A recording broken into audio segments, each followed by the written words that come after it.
Hello and welcome back to Mitratech's Morning Coffee Show. My name is Henry Umney. I'm the Managing Director of GRC Strategy here at Mitratech. And today I'm joined by Alex Subba Row, one of our sales leaders in the GRC from Mitratech. Hi Henry, how are you? I'm very well, thank you. How are you doing, Alex? Yes, good. Good. Well, listen, thanks for joining me on the show. To our audience, please grab yourself a coffee and let's start today's episode.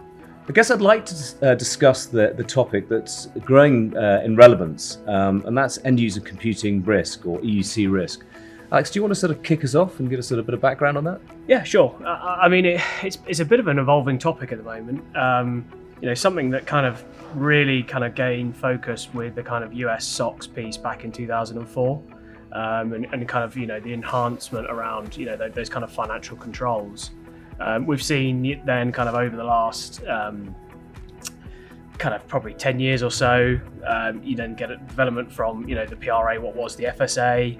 You then start to get some of the bigger loss events in the press, whether that's someone like the kind of JP Morgan 6 billion London Whale event, or at the London Olympics when they oversold the synchronized swimming by 5,000 tickets because of a mistake in a spreadsheet. I think people are starting to really take thought on this and try and get a better idea of what's going on. And I guess as you and I have been doing this for quite a few years, the interesting thing in that evolution, obviously as you said, it started with SOX, is I guess the regulators are starting to catch up. Started post-financial crisis with SR 11.7, and then I guess that sort of set out a lot of the frameworks. And then I think the interesting one was in 2019 when there was a Fed supervisory report that started talking about post-crisis. It was great that the banks were financially stable, but then they recognised that 60% of the people they reviewed had non-financial failings. And again, you talk about those headline fines. Citibank gets fined for some of those failings. And then we've seen a sort of tsunami of other regulations coming in, both in the US, UK, and we're starting to see really the connection between EUC risk, that non-financial risk, but also some of the resilience agendas as well. Yeah, very much so. And I think it is an interesting piece of where the regulation is moving. Typically we saw a lot of clients focusing on this probably from a financial services perspective. But when you also then bring in things like the kind of UK corporate reform, that's going to potentially impact the kind of FTSE 250. We're now talking about, supermarkets, mining businesses wanting to look at this in more detail. So it does really kind of start to escalate the awareness of this in more than just, your front offices or your kind of insurance businesses. I mean, that's interesting, so as we're seeing that it was predominantly fun. I mean, I suppose it's gone full circle. It started with SOX, so all listed companies in the US. Then it became very much focused on financial services. But you're saying we're now seeing more and more of that in the non-financial services as well. And the resiliency piece plays massively into that in terms of, actually, if you've got these kind of EUC type applications, and they are critical to your business, well, you kind of need to be aware of where they are, what they do as part of that resilience agenda. Yeah. So I think there's as with anything related to kind of EUCs, they touch so many different parts of the business. It's now, I think people are going, well, that's great. We know you've been relying on these things, but we actually want you to document them and tell us, how they work. Yeah, I mean, it is ironic. I mean, to say, I've been probably doing this for nearly 20 years now. And I think Gartner once said that, maybe not. Gartner said that spreadsheets and the end of the world, and cockroaches, go together. Yeah. And it's, some weird, and they've always felt that it is possible to get rid of spreadsheets. And I think the reality of what the regulators are now showing, and as you said quite clearly, that's going across other non-regulated industries.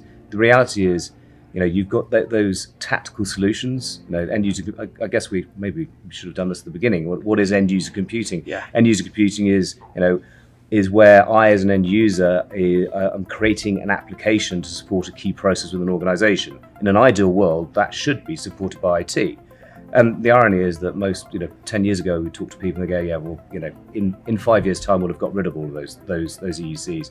The reality is those tactical solutions are so key to the DNA of an organization, they should be embraced. And so it's making that tactical, how do you make that tactical capability strategic to the outcome of your organization?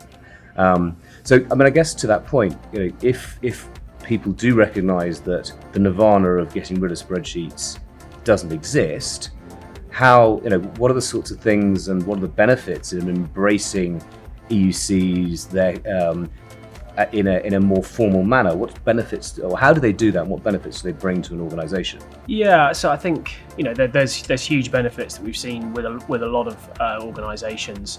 I think the basis of it is you kind of need to know what you've got.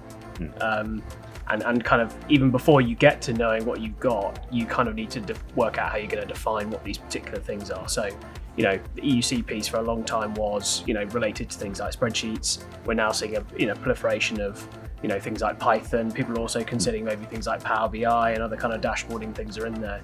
You need to get that definition of what these tools are and how important they are. And a lot of that stems from the policy.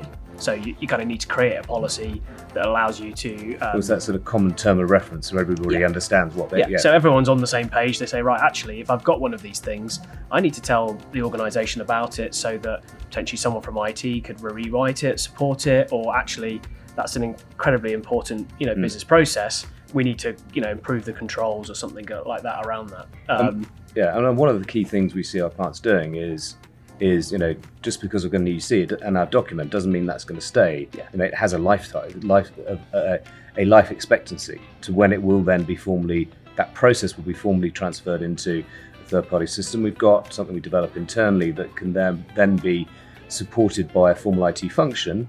And it's a bit like whack-a-mole. And as soon as do I get rid of that one, then I'm developing something else because we started up a new business or there's a new requirement for reporting. And I think it's one of those never-ending infinity loops. These things are always going to be there. I think that the most important thing is just making sure that you understand what's there and you have that process to decommission. It becomes that factory. We get innovation from the business. They can't do it in an IT system, so they create an end user computing tool. But you need to then fast track that through if that is business critical to a more formal process. And you need to start by defining that, then documenting what those are, and then once you've got that documentation, that visibility, you can make really, really good strides to improve the kind of organisational structures or the kind of processes you've got. And the sort of benefits the clients get from adopting this?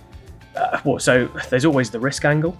These things are actually very, very important, and getting visibility on them, is going to reduce that risk. So I think that's always kind of top of mind.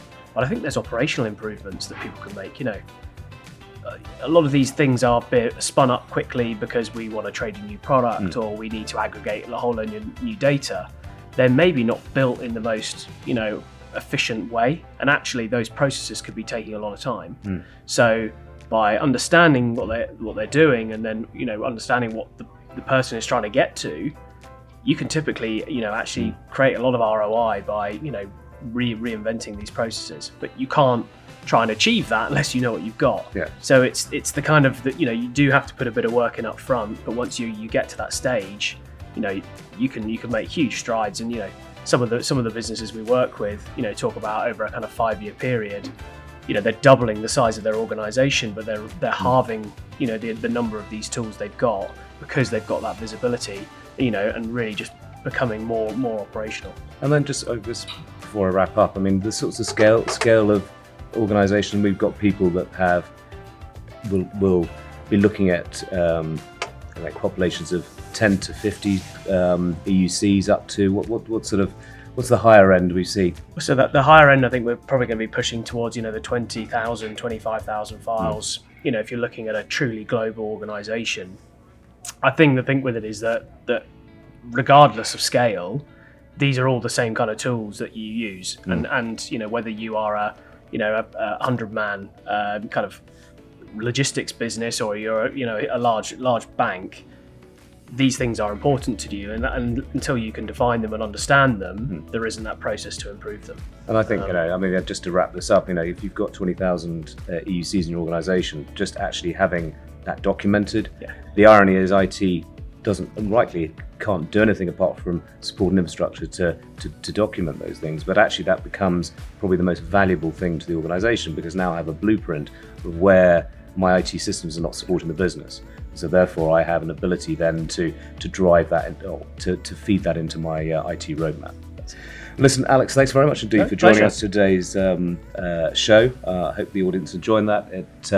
If you have any questions, please reach out to us. There are links, I think, below this episode for how Mitratech can help you on your EC journey. But thank you again for joining us.